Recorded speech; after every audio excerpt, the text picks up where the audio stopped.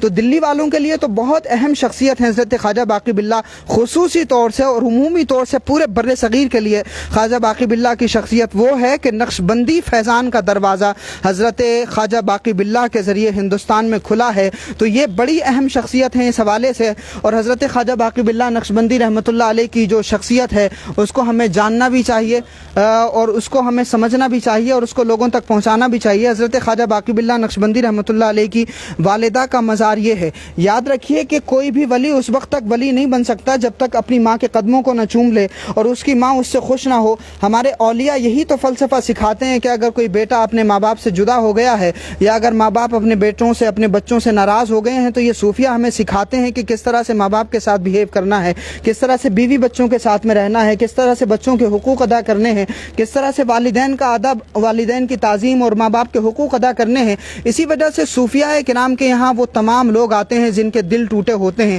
جو اپنی زندگیوں سے پریشان ہوتے ہیں، جو اپنی زندگیوں میں الجھنوں کو جھیل رہے ہوتے ہیں۔ اسی وجہ سے بندگان خدا کے دل صوفیوں کے ساتھ ہوتے ہیں، کیونکہ صوفیہ براہ راست جو سماج کے تانے بانے ہیں، جو سماجی مسائل ہیں ان میں دلچسپی لیتے ہیں، اور جو مسائل ہیں، جو سمسیاں ہیں ان کا سمادھان کرتے ہیں۔ اسی وجہ سے صوفیہ کی خانقاہوں میں سارے کے سارے لوگ آتے ہیں، کیونکہ صوفیہ سب کی جو پریشانیاں ہیں ان پریشانیوں سے مطلب رکھتے ہیں، ان پریشانیوں کو حل کرنے میں دلچسپی لیتے ہیں، ان پریشانیوں کا خاتمہ کرنے میں یقین رکھتے ہیں۔ اسی وجہ سے بندگان خدا کے دل ان کے ساتھ ہیں۔ تو حضرت خواجہ باقی باللہ نقشبندی رحمۃ اللہ علیہ کے آستانے پر آپ کی حاضری ہوئی ہے۔ اس کے علاوہ اور بھی بہت ساری قبریں یہاں پر بنی ہوئی ہیں، آپ اپنی اسکرین پر دیکھ رہے ہیں۔ حضرت کے زمانے کے بھی لوگ ہیں، حضرت کے بعد کے بھی لوگ ہیں، حضرت کے ساتھ آئے ہوئے لوگ بھی یہاں پر آرام کر رہے ہیں۔ بڑی تعداد میں یہاں پر پیڑ بھی موجود ہیں۔ بہت پرانا قبرستان ہے دلی کا، تو نبی کریم میں حضرت خواجہ باقی باللہ کی درگاہ بہت مشہور ہے، اور آپ جب یہاں پر آئیں گے تو نئی دلی ریلوے اسٹیشن کے قریب بھی ہے، اور ساتھ ہی حضرت خواجہ باقی باللہ نقشبندی رحمۃ اللہ علیہ کی جو درگاہ ہے وہ پورے نبی کریم کے علاقے میں مشہور ہے۔